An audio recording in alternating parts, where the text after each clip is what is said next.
Hello everyone. I apologize for this video being very late.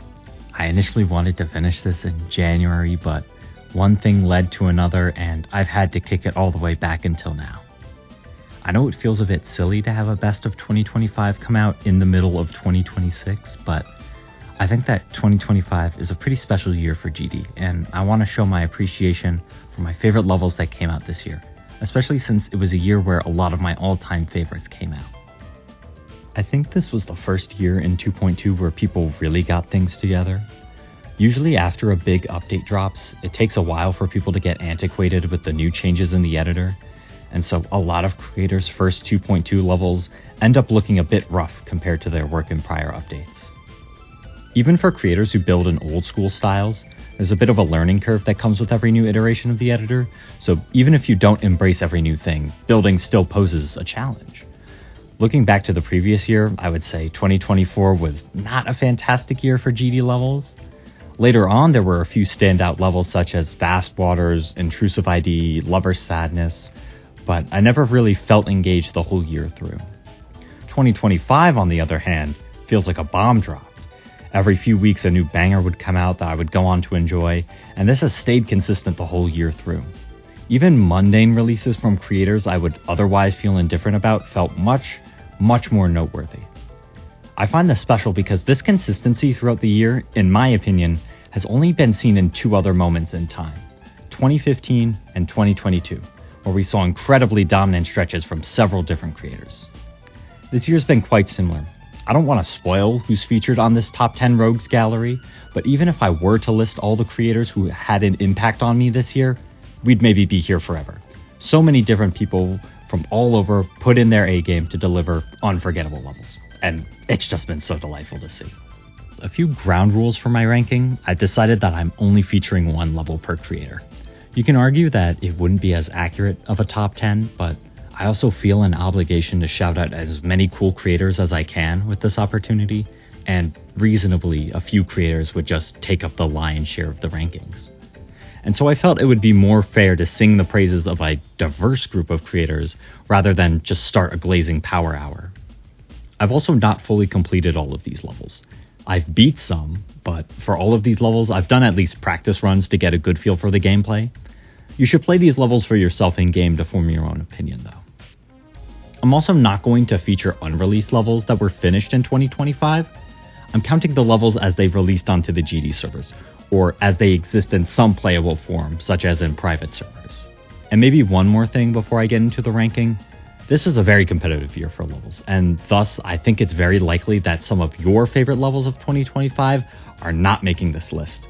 And that's fine.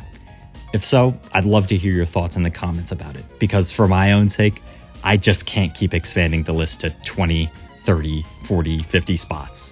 But I do love talking about GD and hearing people's thoughts on levels, so I'd love to hear some of your favorite releases this year in the comments or whatnot. And with that, let's get into the list.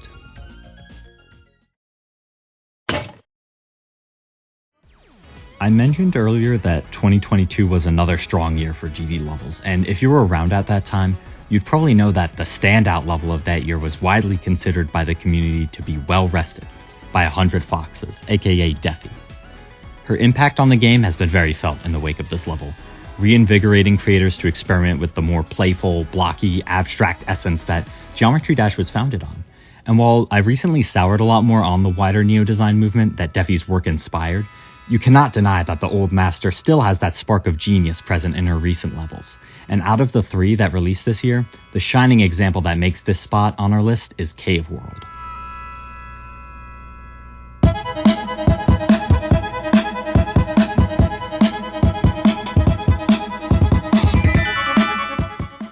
Cave World's a very quirky level, even among Defy's other work, and you'll immediately notice this from the jump.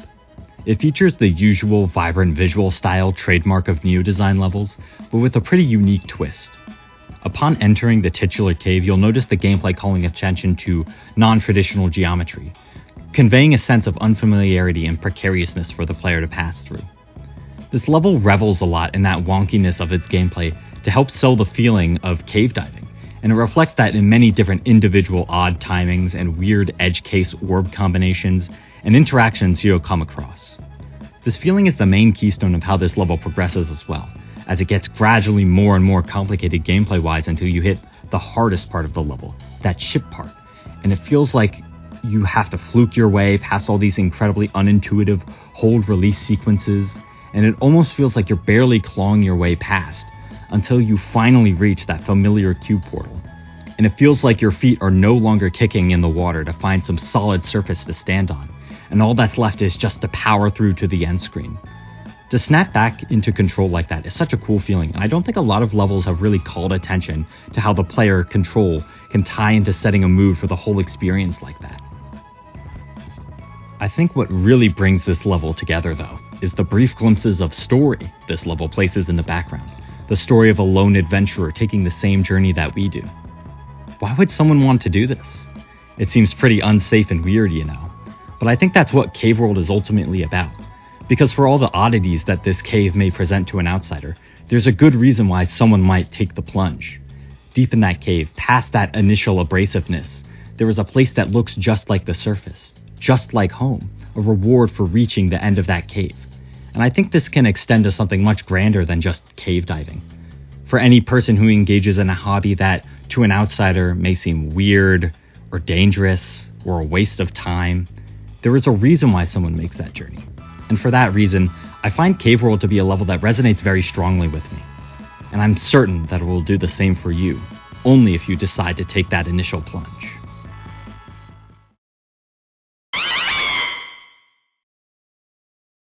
Do you guys ever get the feeling like you're being watched? I'm not going to go too deep into this because, frankly, I feel entitled not to get too personal about this. But this year was probably the year that I most felt the feelings of sudden and intense anxiety. It's been pretty rough for me, to say the least, and I think as a result, I also resonated very strongly with this next level, and the way it was able to translate how I was feeling into an audio-visual form. That level is Stalker by Eveteer.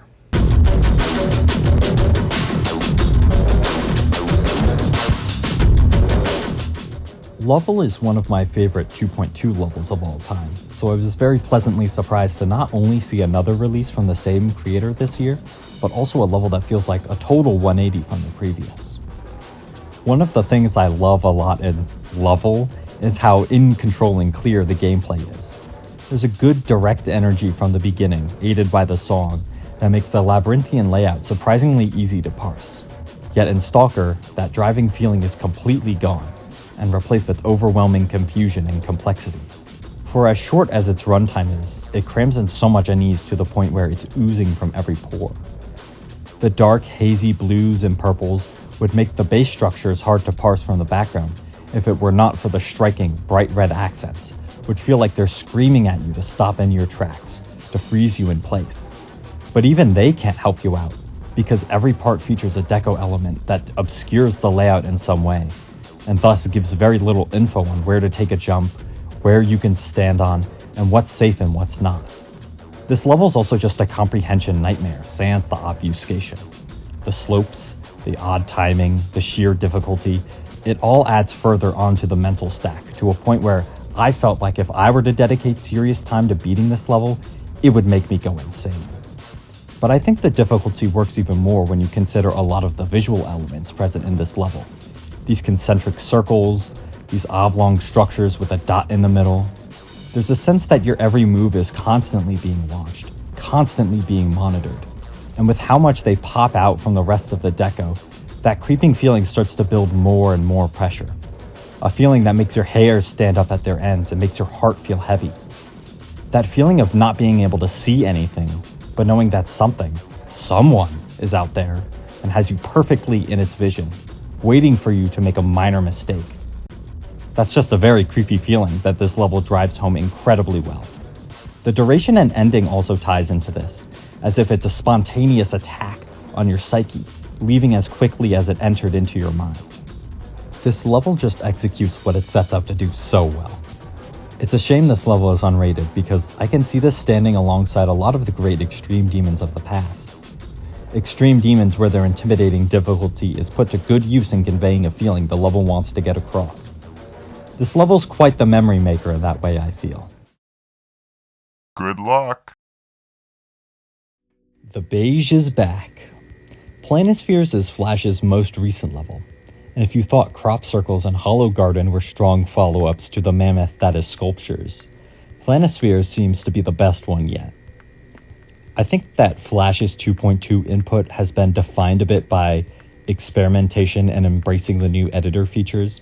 Hollow Garden utilized a lot of the new 2.2 mechanics in ways that you wouldn't really expect from him, using pixel tiles and shaders and area triggers like that. They're given a lot of attention, which is very unlike a Flash, whose levels almost feel like a completely different world. Anything that looks recognizably GD, save for a few gameplay elements, is almost invisible at a passing glance. Planospheres follows that lead that Hollow Garden establishes, but not only do I find the execution much more balanced and tactful here, I think the familiarity is something that helps contribute to the whole ambiance of the experience. Entering the level from the left brings you to a large hall comprised of various astronomical tools, books, and artwork related to astronomy, quite a ways away from actual space itself. Whereas other space-themed levels chuck you into the cosmos from the jump and let you take it all in, Planospheres is much more humble and relatable in how it connects to the contest theme. You see constellations and the instruments we use to chart the heavens, showing only the wonders of space visible with the naked eye. It's a celebration of those times where you look up at the sky and imagine all the cool things that could be out there. A celebration of that one magical experience of using a telescope for the first time. And those tiny little dots that seem so far away seem just a bit closer and closer. In a sea of very inhuman levels, Planospheres feels like it's the only one that seems to sympathize with the player and understand them. This is not just related in the theming, but also in the gameplay and structuring. In a stark contrast to the more cinematic space-themed levels, this feels like it was actually meant to be played, as the inputs are not obfuscated or de-emphasized. There's a good push and pull between the level and the player. It's not a blowover, but it's also not completely without playability in mind. It reminds me a lot of Rexer's gameplay, which is probably why my experience beating Planospheres was very fun and puzzling. And like Rexer's levels, the visuals here are also a treat. Every part has a ton of fun flourishes with respect to color work and effects that sell the human feeling a lot more. Sort of like this observatory was built by hand, that there were individual people who were charting out the stars, adding a human touch to our astronomical models. Overall, this level's just awesome. I've always dreamed of walking through a museum, planetarium, or observatory alone after closing hours, with no one in the building, and just quietly taking in everything at my own pace. Even if I don't think I'll ever experience that, I think Planospheres will be the closest I can feel to that childlike wonder of exploring new places and learning new things in such a personal fashion. Spectacular job.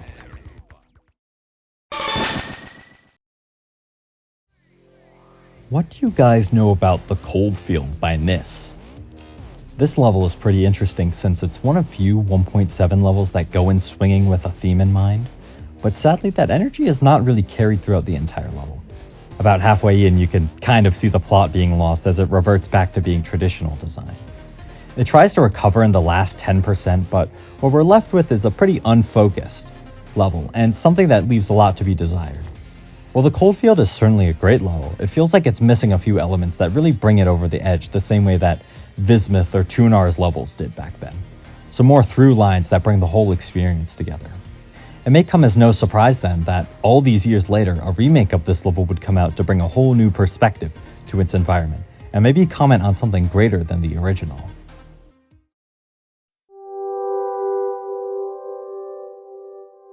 The first thing you'll notice about TempicPark's The Coldfield is the different song choice compared to Dry Out. The quieter, more contemplative song by Woos immediately shifts the tone in a different direction. You see the same familiar structures and motifs in this level, but everything seems a bit warmer and more inviting. This is further enforced by the new visual elements TempicPark throws into the mix. You encounter some penguins, and then some manatees swimming in the water. Seals dot an entire part as you have to carefully maneuver around them. This is no longer a lonely frozen wasteland, but rather an ecosystem chock full of life and symbiosis. It beautifully adds something new into the soup that is Nis's original Coldfield, and comes out with an entirely different tone that touches upon something that I think is greater than the original. This feeling comes forward the strongest in the moment that I think really sells me on this level, the last robot. There's such spiritual energy that's conveyed as you ascend from the rest of the level, further amplified by the black background and the collage-esque stylings that come from taking these abstract motifs from OG Coldfield's last 10%, while also reusing the assets from new Coldfield's previous parts. I find it to be quite powerful, a strong message towards unity, coexistence, pushing forward with new ideas and techniques, while not forgetting your artistic roots. I don't think it's too on the nose, but this level just feels like a celebration of how far we've come with the game. Not by pushing limits, but by paying good respect to the old era. This level makes no attempt to paint over the original, but rather serve as a complementary work or a remix of Mrs. Coldfield. And it communicates that levels like it and the original are still beautiful, worthy levels even in 2025. So often have I seen remakes obfuscate the elements that make their original so iconic and memorable, in favor of fitting them in line with our current standards. But these often lose sight of why levels should be remade in the first place. The Coldfield feels like a much needed correction of this. A correction that Nissa's levels aren't washed or need to be given the RTX on treatment, that it stands on its own quite well. And because of that, the Coldfield is one of the few remakes that truly feels like it's a love letter to the level it aimed to remake. It's a remake I truly won't forget.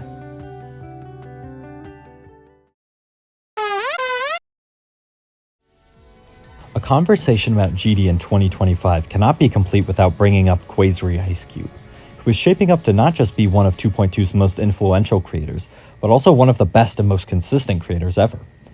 Quazery's meteoric rise in 2024 with hits such as Hollow and Constellations has served as a springboard for a truly unique breakout stint in 2025, a stretch of dominance that I can only compare to other legendary stints that took place during the game's precipice, when names like Funny Game, Darnock, M2 Call, and Tunar ran the GD servers like the Navy. Every level has been one gem after another, and it's been really funny to me because Quazery's output has been such an outlier when it comes to what's been considered trendy in recent times. I mean, Quazery's style is built on a foundation of creators like Dorabe, Taman, and Sweet Dude, creators who made their name from focusing on elegant simplicity, putting the player first, and most of all, exuding fun at every possible point. When you think of GD creators taking their craft seriously, you'll think of representational work with the focus on the graphics, the types of levels by creators like Blee, Kulak, or Cherry Team that you'll see the popular YouTubers say is what makes GD art. But despite the association with fun and simplicity, things that serious artists are expected to forego in order to make it big in their domain, Quazery's levels are no less art than any other level on the servers. And in fact, the work that Quazery is doing in tapping into what we don't normally associate with high art is part of why I think their work has been so innovative and much needed today. It's a much similar ethos to a painter like Juan Miro, whose work often conveys these moods of innocence and childishness in order to push back against what's right and wrong to do in art. Yet in each of his paintings, there's always a tinge of something else, some other mood that you find in between the cracks of that nostalgic and cheery facade that you're initially presented with. And I think that's what makes his work much more profound and deeper than just the quote-unquote joy and whimsy it exudes. I think Sky is a level that scratches that same itch for me. It starts off with such infectious optimism and cheeriness that Quazery is known for in his levels, visuals literally evocative of sunshine and rainbows. However, the parts in between the big bombastic shining ones feel a lot like the cracks in the level's armor that expose a more vulnerable side to things. It isn't all positive all the time. The second major section features the slow, churning ball that retains a similar level of brightness and saturation seen in the first section, but feels a lot more heavier, as if there's a weight in the back of your mind that's snapping you back to a colder reality. It's a really interesting dynamic because each high basically has its own hangover that follows, and I think it makes the joyousness surprisingly very grounded and mature despite everything else that's going on in the level. It makes the cheery parts feel like a distraction, which is aided even further by the weird puzzling gameplay in these parts, evocative of a lot of Hollow's open-ended type gameplay. There's this superficiality or aimlessness that makes me feel like my being is in adrift, like I am not one in body and in mind. GD levels tend to feel very direct and deliberate in how they guide the player through the layout of the level, but in Sky that couldn't be further from the truth, despite how much it might seem so on the surface. It's a very dissociative experience going through these parts, and I just think it's really cool. I love it a lot. If you're someone who doesn't care much for Quazery's levels, you might only see the surface level playfulness, evocative of a level like Melty or Adorabe Basic 7, in his levels. But I think the reason why Quazery has been so successful as of late with their works is how there is much more to glean from it after a first pass. We have the added context of years of creators using the editor to deliberately elicit emotions that extend much farther than the gamey fun that older levels are known for. And I think it's that profundity and artistic eye that really elevates Sky and Quazery's other releases way above other levels, which try to also tap into that old school mentality, but usually only at a surface level. Sky shows that there is always much more to explore about a level, and maybe about yourself, in between those cracks. I brought up Muro's paintings earlier, but another thing it reminds me of is that type of pottery where they try to fix broken ceramics by using gold or other metals to put the pieces back together, where the value doesn't lie in the big picture, but rather the small personal details, colored by the creator in yourself.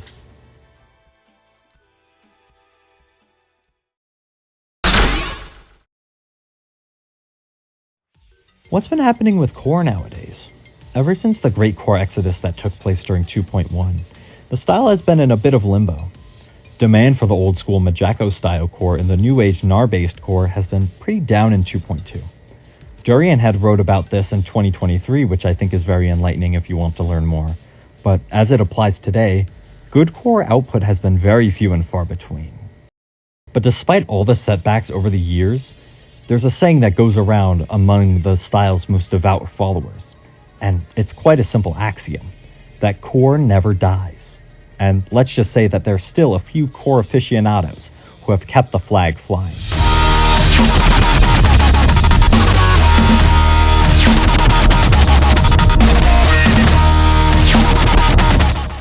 Bionuclear core feels a lot like a marriage between 1.9 styled core and 2.0 styled core, revolving the structuring around the game's default metal blocks, while also filling the empty space to the brim with air deco.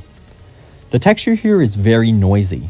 It initially feels hard to parse out the physical structures from everything else, with how oddly the obstacles are shaped and how grainy everything else is, especially in those drop parts.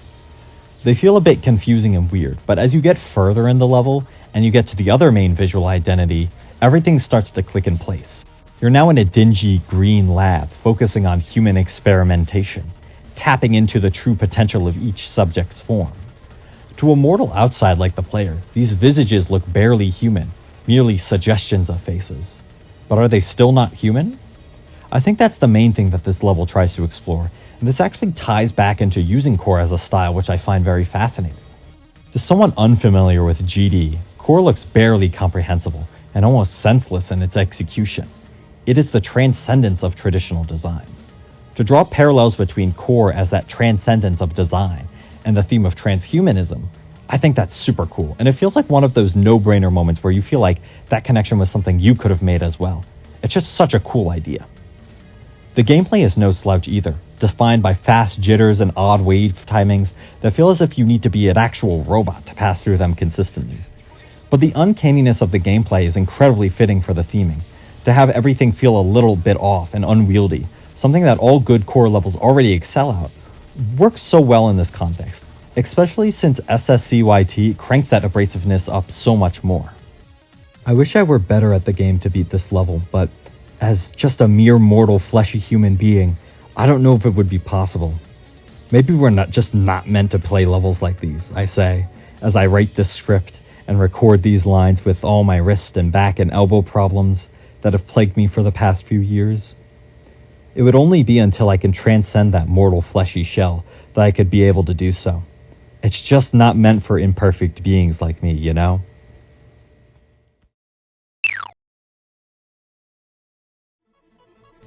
Alright, what the fuck? That is not supposed to be there. What is going on? Something is very wrong here. Where the fuck did this level come from?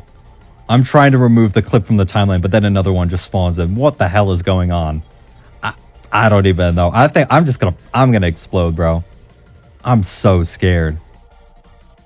Joking aside, Shmeiggles has recently become one of my favorite creators of all time, with an unforgettable eclectica style I just can't get enough of. It's just such a versatile creator. If you want an old school Michigan Temple style level, there you go. Want a fun Heinz styled romp? There it is. I mean, the level we're talking about here starts off with a goddamn Lunar Maze 4 reference. Being that much in your bag to just pop out ball knowledge like that, that's just insane work. I think that alone sets the tone for what you're in for with Time Dilation. This level feels like such a goddamn fever dream, man. It's a journey through the cosmic, pulsating organic mass.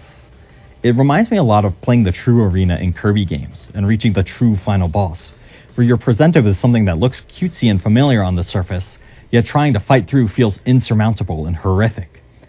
Each moving part feels nonsensical, and the gameplay is constantly throwing you in different misdirections and incredibly wonky setups in hopes to catch the player off guard. It's GD's rage platformer essence at its most prevalent, twisted into something that might be even worse. Shmeiggles' decoration is also a treat to see. Color work is a big facet of what I love to see in GD levels, not just in color choice, but also paying close attention to how the colors change and sync up with the music. Shmeiggles' levels do this excellently. Not only does it have a fantastic eye for sick color combos like peep this teal, purple, and yellow in the first ship, but the work on the pulses is near perfect here. The last wave is already one of the most hype wave parts I've ever seen in a level, but the pulses of pink and blue illuminating different parts of the structures, all synced up to the music, makes what would be a pretty powerful finality into near perfection. It feels as if you're escaping from the belly of the beast in an explosive climax, literally trying to outrun the whole level collapsing around you against the clock, in desperate hopes you'll be outside the impending cataclysm. It's just too damn good. And maybe one more thing, shout out to this UFO part. I am so ride or die for it. The feeling that you've gone out of bounds outside of the reach of this monster only to be hit with the word math and then going back into the meat grinder is just crazy. What the fuck is going on with this level? How many 9-hour workdays has Shmeiggles been subjected to in order to conceive of any of this at all?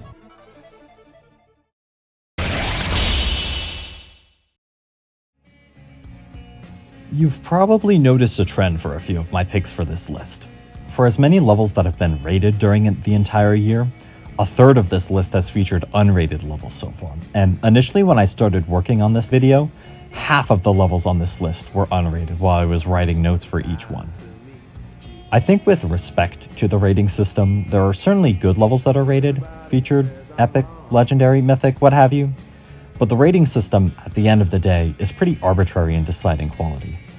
In fact, some of the best levels of every update have been unrated levels despite how little recognition they receive. It's possible for greatness to overlook or clash with the systems the game has for denoting quality. You know, there are great levels that are unrated. There are bad levels that are mythic.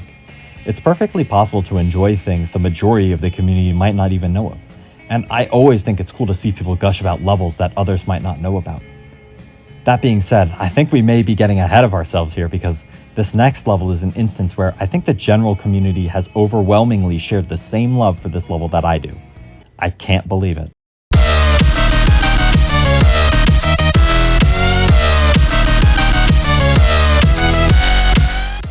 You know of Upton Sinclair's 1905 novel, The Jungle? Have you ever wanted a video game adaptation of that book? No? Well, this is kind of like that. Heavy Gears by Senor Serno just runs foul with an air of playful depth throughout its entire runtime, taking the broad strokes of a level like Deadlock, with a vibrant and industrial base, and then running wild with cramming as much of two different motifs in every part as possible. The way that Senor Serno is able to incorporate machinery and skeletons into all facets of the level, structuring, backgrounds, block design, effects, etc., it just rules. Like that attention to corpses blending into the machines is an excellent way to convey the main message of critiquing unsafe labor conditions, that the success of factory owners and bosses are literally built on countless lives lost in order to increase profits. It's not a particularly profound message, but this level doesn't need to be telling a secret second story in the background, when it's more content on letting you know what's up by dancing the dance macabre, shoving death right in your face, twistedly grinning at you as it welcomes you into its atmosphere. This in-your-face attitude is bolstered even more by how frantic the color work and gameplay is. This level does not try to compromise as much when it comes to introducing puzzling segments of gameplay, or just flashing a bunch of nonsense in your face. And I think it benefits so much from that in an age where GD levels are so conscious about playability that they sand off those rough edges in order to make the experience as painless as possible. Not the case for this level, though. It's exhausting in the perfect way it needs to convey that message, and it just shows how much mileage you can get from leaning into creating a hostile atmosphere. There's also a lot of other details that really make this level as whole as it is. I especially love the corpo speak in some segments, such as, "Welcome to the family, you are now one of us, brother." There's a fraternal feeling to those words that really sells me the atmosphere that you're being dragged into this nightmarish scenario where everyone else is just deranged, and I love that a lot. There are also a few secret sections that have more text. I don't think I was able to find them all, but from the ones I've seen, it's mostly shitposting, so even more derangement. If you want even more jungle comparisons, though, there's literally a secret section of the level where Senor Serno just explains what the level is about, which I found really funny. It's cool, though, and I think you should try to find it and read it if you can. I think it's a really nice contrast from the rest of the level. But yeah, I don't really have too much to say about this level aside from that. I'm very surprised that it not only came out this year, but it also got Mythic. And I desperately hope this level continues to receive the flowers it deserves, because I think it's one of the few levels that succeeds despite using post 1.9 sensibilities as a foundation. You know, I think you've made something truly magnificent if you're able to impress me this much with these cartoony 2.0 to 2.2 sensibilities. Just a fantastic level all around, and well deserving of its praise.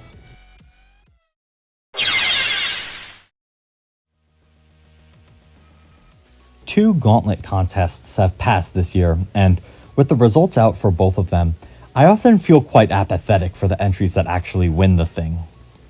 There are usually banger honorable mentions or levels not featured in the gauntlets themselves, but more often than not, it's the levels that just do not mesh with me that end up taking the crown. However, the gauntlet contests are not the only creator contests that have been held this year. There are constantly fun new contests for people to participate in, and I often find myself gravitating a lot more towards the winners of those grassroots competitions. This year especially was marked by 3 high-profile contests being held all at the same time, which was very funny, and out of those 3, the one that caught my eye the most was without a doubt Kermal's Creator Contest 3. I would say that my biggest regret this year with respect to GD was not submitting a level for it, since the prompt was something that I reasonably could have worked with. The sole rule was that you had to make a good, but not great level. Although I may have prevented myself from getting embarrassed, because despite Kermal's outlines for desiring mediocrity, some of the greatest levels of the year were submitted to compete in it. In fact, this contest's winner is right here at the number 2 spot.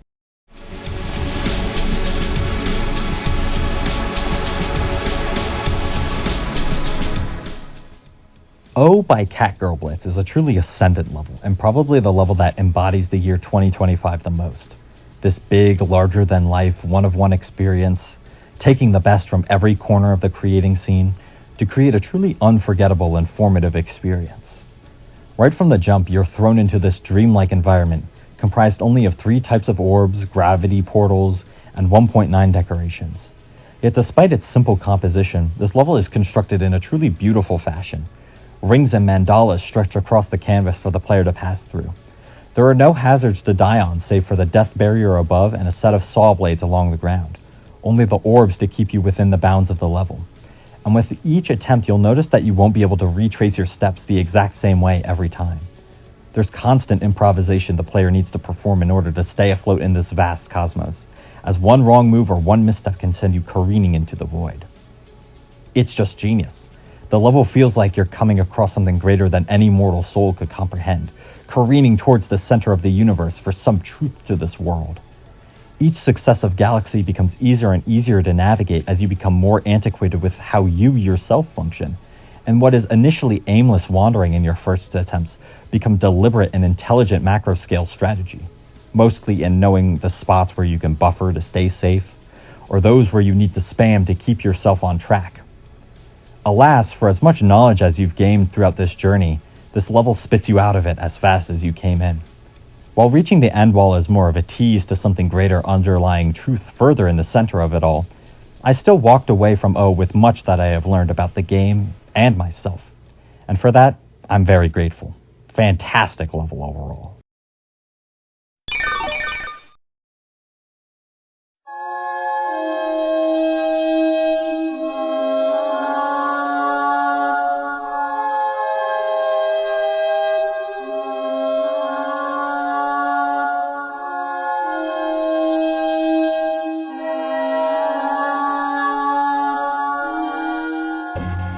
You know, for a level that's number 1 on my best of 2025, I surprisingly have very little words to say about it.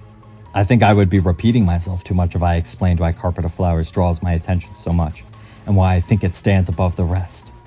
But I think what's unique about this level compared to the rest of my entries on this list is just how in the spirit of 1.9 it feels.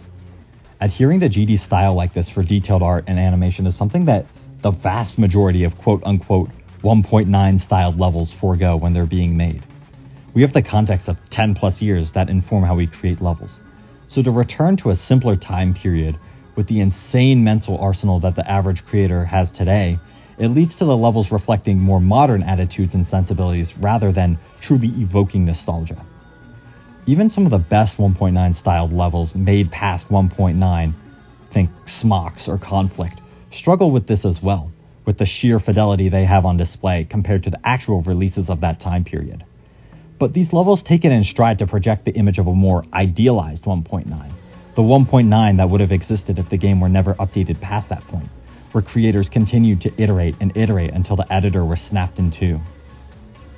Carpet of Flowers being so close spiritually to the real deal though, it makes that level feel even more idealized and magical, being able to see each individual object and how it contributes to a level like a brushstroke on a canvas. It's a very painterly level in the same sense a level like Sakrag by Dima Vikulov 26 is, a level that is aware of its limitations in the GD editor, and instead of fighting against that abstraction, embracing it, cooperating it, engaging with those base abstract forms to build true beauty. I'm reminded of that one scene in Ferris Bueller's Day Off where he's in the museum and he's looking at George Seurat's A Sunday Afternoon on the Island of La Granja. I think I butchered that. And how the painting depicts people, trees, boats, etc. Yet upon a closer inspection, they're all made of dots, tiny little circles. GD is kind of similar to pointillism in that way, how these objects seem so nonsensical and abstract at first glance, yet they can be arranged in a specific way to provide a deeper revelation, to spark something inside of you that you can connect with.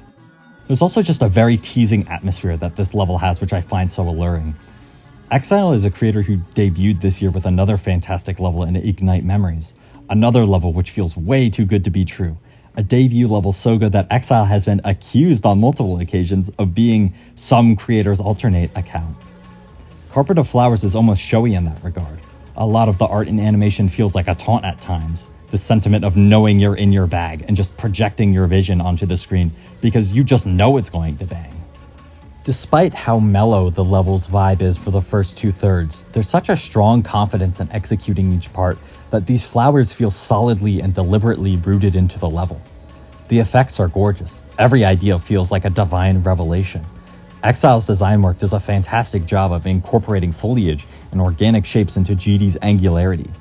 I do not think any other creator has ever demonstrated this level of tact when it comes to art and effects in a GD level, where the creator is indulging greatly but not going off the deep end. The gameplay is also immensely creative and engaging. There's a winding quality to some of these parts that feels really reflective of real botanical gardens. It's very easy to get lost in the Carpet of Flowers the same way you can get absorbed into a place like the New York Botanical Garden, lost among all the different colors and shapes, going down a path you don't remember going before. And like in Stalker, this level's ending sweetens that feeling for me even more. For as magical as it is to walk through this ideal 1.9, that vision is ultimately ephemeral. The abrupt ending almost serves as snapping back to reality. The reality that the era of 1.9 has ended more than 10 years ago. You can't help but feel a bit wistful about what the game has become once you hit the end screen. It's a truly beautiful, bittersweet experience, and it's my level of 2025. These levels have been so inspirative to me, that there is still more untapped potential in the editor after over a decade of the medium's development, that there are still foundational experiences being made in this game. It's one of the reasons why GD is my favorite video game, and it seems as if there is no changing that anytime soon. I don't know what 2026 will bring for GD, whether it will continue the highs of 2025, or if we'll see a major regression, but I have my hopes. I've followed a lot of different creators throughout this year, and there are several levels waiting in the wings, waiting to be finished or verified, that I think will really make a splash for me. Even from creators who I haven't even brought up for this video, the stuff that's out there on the horizon seems so exciting, and I just cannot wait to see what this year, and the next year, and the year after all bring for Geometry Dash and its players. I hope you enjoyed this video, and I hope you have a wonderful rest of 2026.